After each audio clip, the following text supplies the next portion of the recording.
एक समय की बात है। एक घने जंगल में छोटा सा गांव था जिसका नाम कुसुमपुर था। यह गांव चारों ओर छाए हरे भरे पेड़ों, चहचहाते पक्षियों और छोटी छोटी नदियों से भरा हुआ था। गांव के अधिकांश लोग किसान थे, लेकिन एक आदमी था जो लकड़हारी का काम करता था। उसका नाम था रामू। रामू एक साधारण लेकिन मेहनती लकड़हारा था। वह हर दिन सुबह सवेरे जंगल में चला जाता और लकड़ी काटता। उसके पास एक प्यारी सी पत्नी सीता और एक छठे महीने का बच्चा था। रामू अपनी मेहनत से अपने परिवार का पालन पोषण करने का प्रयास करता था, लेकिन जंगल में अजीब घटनाएं होती थीं जो उसे परेशान करती थीं।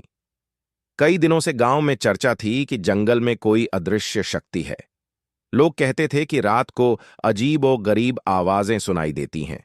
कुछ लोग कहते थे कि जो भी उस जंगल में भटकता है वह वापस नहीं लौटता।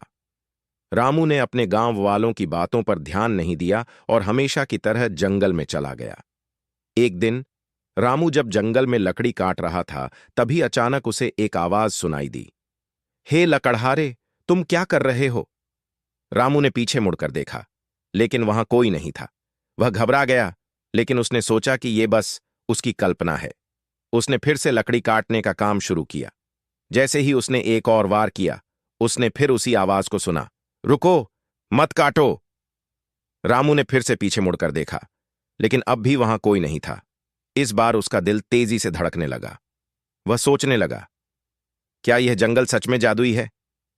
फिर उसने एक पेड़ के नीचे बैठकर सोचा कि क्या करें। उसकी सोच में उसने हनुमान जी का नाम लिया। हे हनुमान, अगर तुम सच में हो तो मेरी मदद करो। जैसे ही उसने यह शब्द कहे, अचानक चारों ओर एक हल्की आभा फैल गई और उसकी आंखों के सामने एक अद्भुत दृश्य प्रकट हुआ। वहां अचानक हनुमान जी प्रकट हुए। उनकी भारी काया और अद्भुत तेज ने रामू को स्तब्ध कर दिया। हनुमान जी ने कहा, हे रामू, तुमने मुझे पुकारा और मैं यहां हूं। तुम अपने काम को छोड़ दो और मेरी बात सुनो। रामू ने हनुमान जी का गुणगान किया और कहा, हे भगवान, मैं केवल अपने परिवार के लिए लकड़ी काटने आया था, लेकिन मैं जानता हूं कि जंगल में कुछ रहस्य है। कृपया मुझे बताएं कि मैं क्या करूं। हनुमान जी ने कहा, यह जंगल केवल लकड़ी का घर नहीं है, बल्कि इसमें कई जीवों का आश्रय भी है। अगर तुम इस जंगल में किसी पेड़ को नुकसान पहुंचाते हो, तो तुम इन जीवों की जीवन को संकट में डालते हो।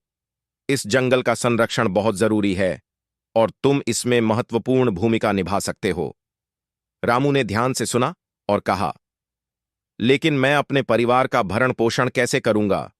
मैं और क्या कर सकता हूं? हनुमान जी ने मुस्कुराते हुए कहा, मैं तुम्हारी मदद करूंगा। तुम मेहनत करो और सच्चे दिल से काम करो, तुम्हें सब कुछ हासिल होगा।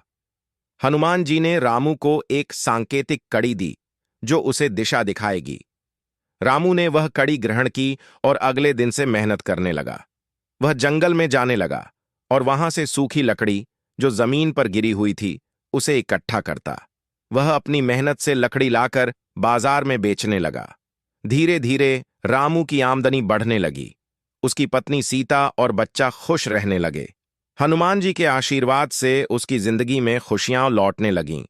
लेकिन एक दिन जैसे ही रामू जंगल में गया, उसने देखा कि वहां कुछ और लोग भी लकड़ी काट रहे हैं। वह उन लोगों से कहने लगा, यहां लकड़ी मत काटो, यह जंगल कई जीवों का घर है, हमें इसे बचाना चाहिए। लेकिन उन लोगों ने उसकी बातों पर ध्यान नहीं दिया और कहा, तू कौन होता है हमें रोकने वाला? हमें तो लकड़ी चाहिए। रामू का दिल चिंता से भर गया।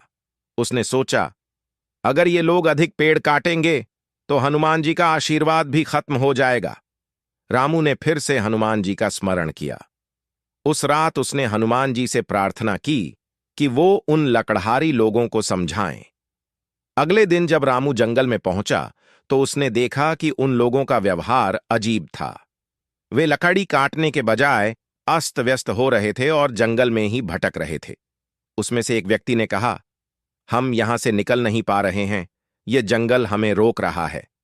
रामू ने तुरंत उनकी मदद करने का निश्चय किया।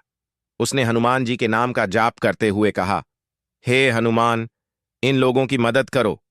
उस शाम को रामू ने देखा कि अचानक शाम के अंधेरे में एक तेज रोशनी सी फैल रही थी। वह रोशनी हनुमान जी की थी।